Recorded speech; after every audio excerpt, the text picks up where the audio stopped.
Magaling naman tayo kay Bunyog. Inyo ito bilang profesor at nagtuturo ng konstitusyon. Kung magpaliwanag ito, Tagalog na Tagalog, para maintindihan natin. Ako, hindi naman ako masyadong magaling sa English. Kaya kung marunong Tagalog, mas maganda. Maunawaan natin. Ito lang gusto ko. Yung maintindihan ko. Wala. Yung iba English. Hallelujah. Kinig lang tayo. Kaibigan.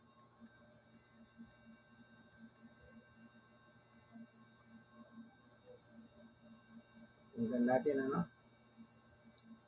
yung tamang pagpapaliwanag sa wikang Tagalog. Pareho tayo makaintindi ng tamang batas. Shout out sa inyo, mga kabunyog, kay ang kabilang sampal sa mukha ng dalawa, kung magkapatid na Cayetano. Kung yung kambal na supalpal at kabilaan na kahihiyan, abangan nyo. Ipapaliwanag ko kung anong nangyayari. Sobrang kahihiyan talaga, mga kabunyog, lalo na si Pia. Lalo na si Pia Cayetano. Grabe ang kahihiyan kanina. Unahin natin itong si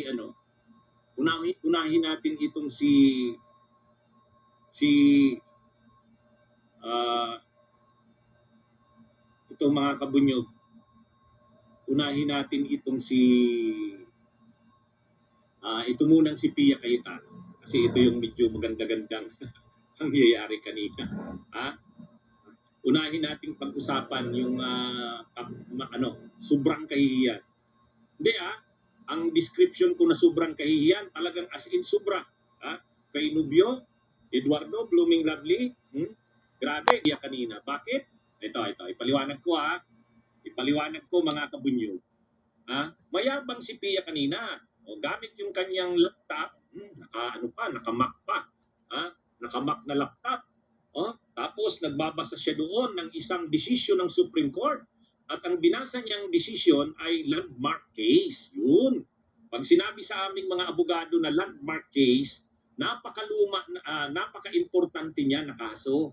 Napaka-importanteng kaso. Landmark. Halos hindi pa yan nagbabago. Medyo may mga landmark cases na matagal na, pero yung doctrines nila, nandyan pa rin. Hanggang ngayon, valid pa rin. At madalas pa rin isite, banggitin ang landmark ruling na yan. Tapos may kantyaw pa si Pia Cayetano kanina. Sabi niya, ang kasong ito ay may caption na Stonehill versus Jokno. Mga kabunyog, sabi niya, panahon ito na ang Secretary pa of Justice ay ang ama ni Congressman Chel Jokno. O syempre, ang ama kasi ni Congressman Chel Jokno, dating senador, dating Secretary of Justice, Jose W. Pepe Jokno. O yung W doon, right. Matalino talaga kasi yung ama niya ni Congressman Chel Jokno. Bartap na chair, tapos CPA board placer, top na chair pa yata Tapos bar exam top na chair. Ganun ang ama niya ni Congressman Chel Jokno, si Jose W. Jokno. Mayroong lumang kaso na ang pangalan, ang caption ay Stonehill versus Jokno. Ngayon, sinight kanina ni Pia Cayetano, parang profesora na naglilektora. Ay, alam niyo mayabang itong kapatid na ito sa impeachment na ito. Dahil sila nga yung abogado diyan, ilan lang naman ang abogado yan, sa parte ng minorya, silang dalawa, nakakulong si Marcoleta. O ngayon, pag nagsasalita itong magkapatid na Cayetano, parang naglilektura. Parang law professor. Ang problema, ang linilikturahan nila, kapwa nila mga senador, at syempre yung taong bayan. Ngayon, Rudy Manuel, live ito, Rudy Manuel. Ngayon, ang yabang kanina ni Pia, parang naglilektura siya. Sabi niya ganito, mga kabunyog, sabi ni Pia Cayetano, sa kaso ng Stonehill versus Jokno, ni-read kasi yung may search warrant, na sinerve. Ngayon, Sa pagsiserve ng search warrant, ang guidelines dyan na linagay ng Korte Suprema sa Stonehill versus Duke, no? Dapat ang search warrant, mahigpit yan na pinapatupad. Hindi pwede yan na naaabuso yung search warrant. Ano man na ginawang pag-search na hindi na naaayon sa nakalagay sa search warrant, ang mga ebidensyang nakuha in violation ng search warrant ay fruit of the poisonous tree. I-exclude yan. Hindi yan isasama sa admissible na ebidensya. Ang tawag namin dyan mga abogado, exclusionary rule. Tatanggalin yan. Kasi fruit nga of the poisonous tree. Kahit pa may search warrant yan, kung ang pag-implement ng search warrant ay hindi tama, halimbawa may mga sinerch na hindi naman covered ng search warrant, o kaya lumampas doon sa terms ng search warrant, anumang ebidensyang nakuha in violation sa search warrant, fruit of the poisonous tree yan. Exclusionary rule ang i-adapt dyan. I-exclude yan sa mga evidence. Ganun yung sinasabi ni Pia Cayetano. Ngayon, bago siya umalis, sabi niya, so, may I ask the prosecution in the defense, anong masasabi nyo using the doctrine in Stonehill versus Jukno? Anong masasabi niyo diyan in relation to this case ng impeachment ni Sara? Parang graded recitation ang ginawa eh. Tapos sabay alis. O sige, babalik na lang ako mamaya. Akala mo ang galing nung kanyang argumento. Alam niyo kung anong nangyari? Sinimplihan lang ni Congressman Chel Jokno. Sabi ni Congressman Chel Jokno, Mr. Presiding, Your Honor, sabi niya, naka-address siyempre sa presiding officer, hindi po applicable, magkaiba po ang application ng Stonehill versus Jukno dito sa case natin ngayon ng impeachment. Unang-una, ang involved po doon sa Stonehill versus Jukno na nabanggit ng kagalang-galang na senadora ay tungkol po sa search warrant. Ito pong pinag-uusapan natin dito, hindi naman po search warrant, subpoena lang. Iba po ang search warrant sa subpoena, patay. Imagine niyo yan mga kabunyog, sabihan ka ng ganun, hindi applicable yung Stonehill versus Jokno kasi yon tungkol yon sa search warrant. Yung mga fruit of the poisonous tree, yung mga exclusionary rule, iba yon. Search warrant yun. Ito, ang pinag-uusapan dito na motion sa impeachment court, subpoena lang naman. Hindi naman search warrant.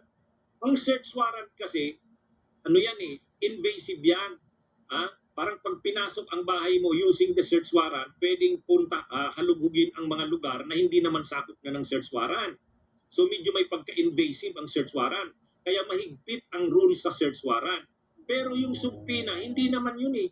Ang subpoena naman, subpoena ducis tecum, pinapaproduce lang yung mga documents. Napaka-specific lang ng documents na ipoproduce. Hindi naman papasukin ang bahay mo. So malaki ang pagkakaiba, o di ba? Ang laking kahihiyan ni Pia Cayetano doon. Akala mo ang galing nung kanyang mga binanggit na argumento eh. Lumalabas para na siyang defense counsel eh. O kunwari, pwedeng malaman ano ang masasabi nyo dito sa binasa ko, Stonehill versus Jukno, in relation dito sa impeachment. Both the defense and the prosecution may give their comment. Akala niya ang galing. Yun na nga, sinimplihan lang ni Congressman Chel Jokno.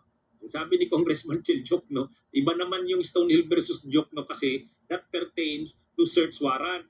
Ito po, subpoena lang. Hindi naman to prone to abuse.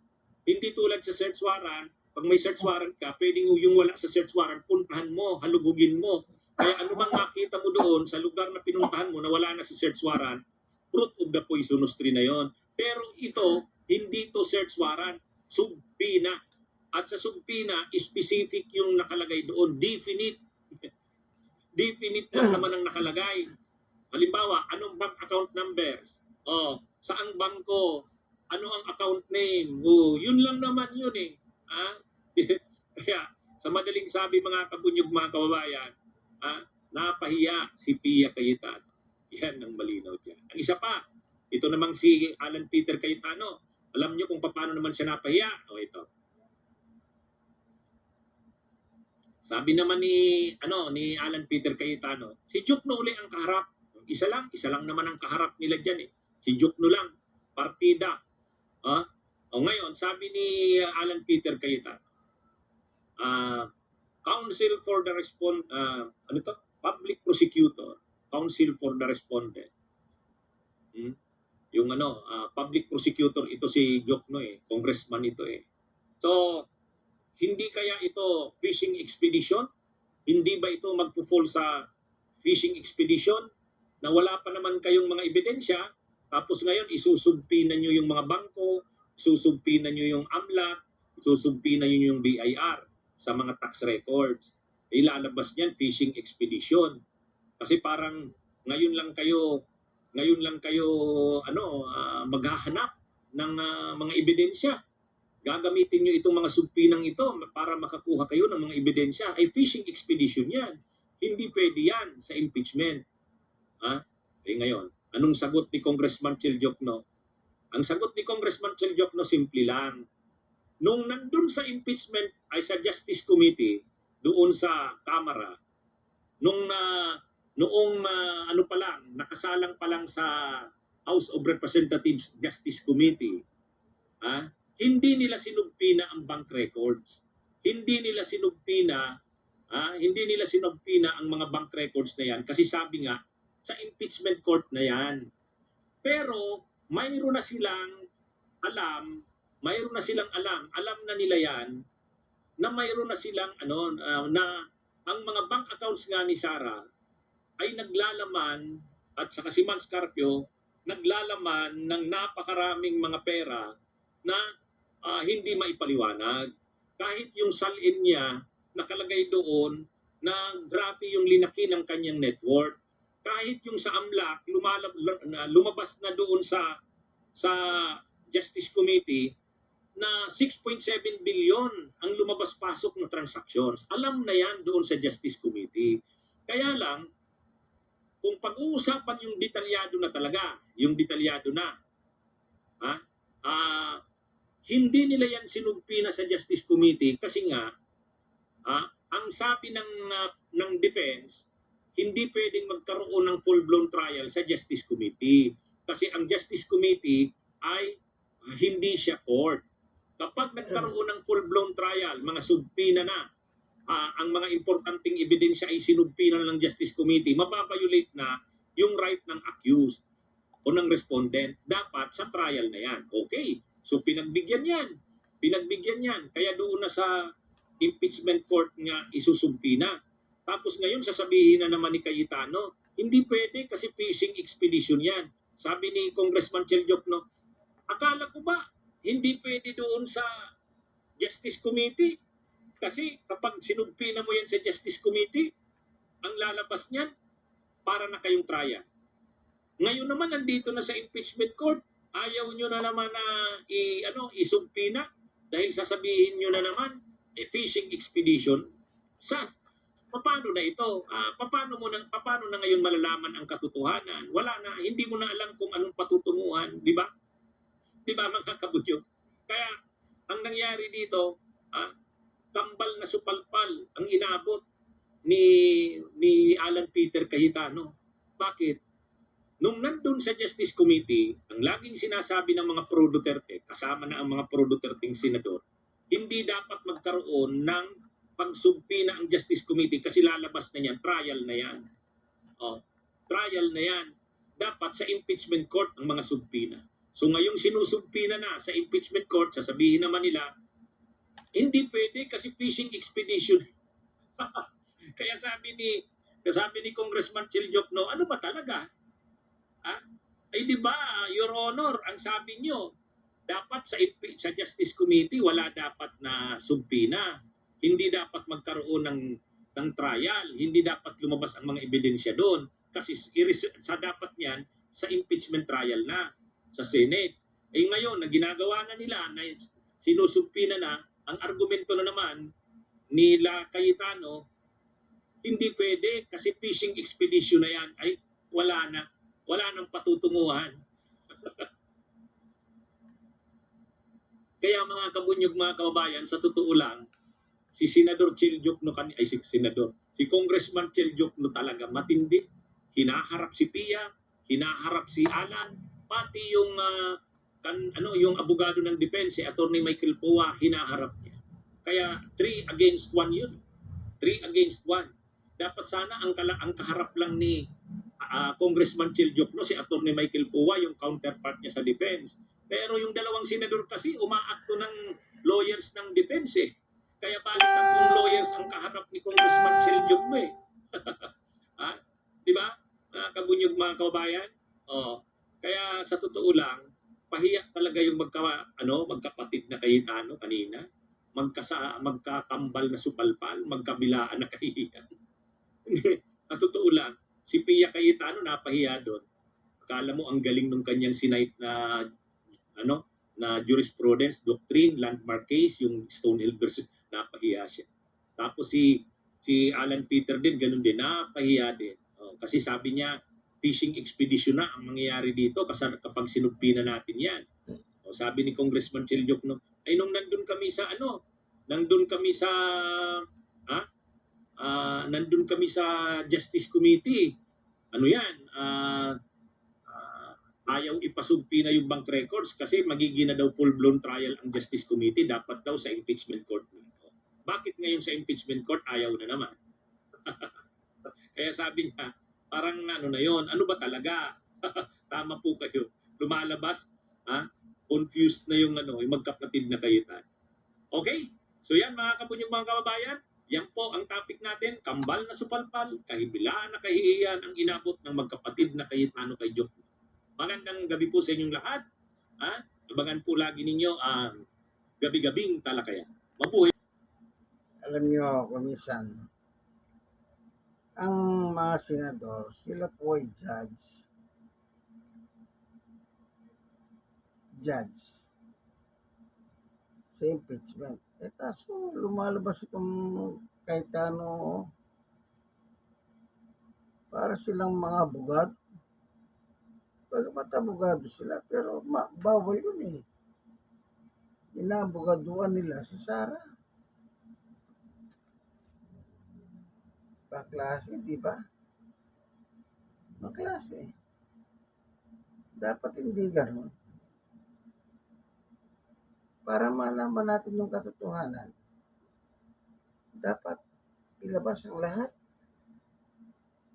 Hindi yung grabe talagang mga pag-uugali ng Cayetano na ito.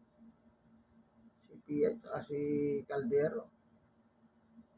Mabuti nga yung sa SEA, tuloy yan na may investigayo para malaman na natin ng katotohanan. Para kung may dapat managot. Yan naman ang kailangan natin eh. Bilang mga Pilipino, sabik tayo sa hustisya. Sabik tayo sa hustisya. Kasi sa panahon ni Duterte, walang hustisya. Wala. Gusto lang inutil ang mga ahensya ng gobyerno sa kanya. Hindi kumikilos, hindi pinagtatanggol ang mga tao. Kaya, magpasalamat tayo sa panahon ni Bongbong na nagkaroon ng yung bagay panabik natin sa katotohanan maibsan. Maibsan ang panabik natin. Bakit? Yan ang gusto natin yung totoo eh. Kaya lang, nakapagtataka din si Revilla.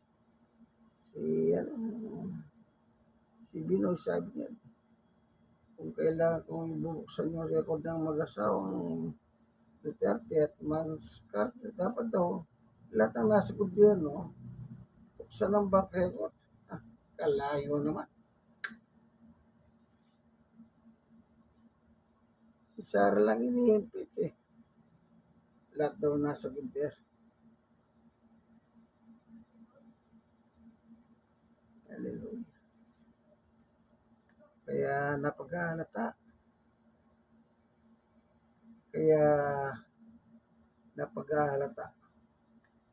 Habang tumatagal, lumilitaw ang tunay na kulay ng mga senador. Lumilitaw ang kulay ng mga senador. So hanggang dito na lamang po. Ang ating munting video, inyong kaibigan Jesus, Brother Manny Bautista. God bless us all. Mag-pray po kayo ng gusto. Dahil mainit ang panahon, mainit pa ang bakbakan dyan sa Senado. Sige po, God bless us. Bye-bye.